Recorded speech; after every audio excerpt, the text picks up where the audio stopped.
שלום, מרוץ מעגן מיכאל השלישי, 2015, מסלול 5 קילומטר.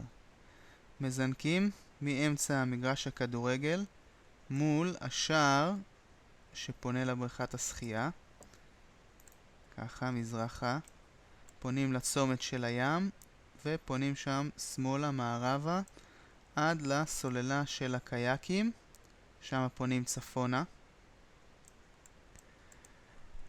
עוברים מעל הגשר של התעלה וממשיכים ישר לכאן, לא לסוללה המערבית, סוללה הזאת, ככה ממשיכים וחוצים את התעלה הזאת כאן וממשיכים צפונה עד לכיוון החנייה כאן של חוף מעיין צבי. כאן פונים מזרחה עד לכביש לאורך האוטוסטרדה ופונים חזרה. עוברים את בית הקברות ומקפידים לעבור את התעלה דרומה ואז לפנות מערבה כאן, ימינה. כאן יש איזושהי בריכה חסומה, זה כנראה זה, אז צריך לעשות איזשהו מעקף קטן ופונים כאן דרומה, חוזרים לתעלה ושוב חוזרים, נסמן את החזרה בצבע אדום דרך הסוללה של הקייקים, חוזרים ככה,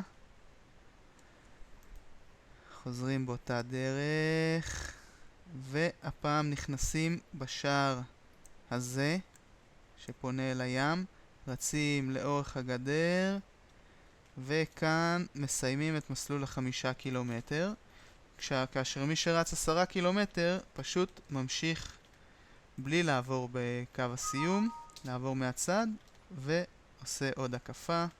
שוב אני חוזר, בריכה של הקייקים, כאן ממשיכים ישר וחוזרים מכאן, כאן עוברים את התעלה ואז פונים ימינה וחוזרים דרך הסוללה של הקייקים ודרך השער הזה.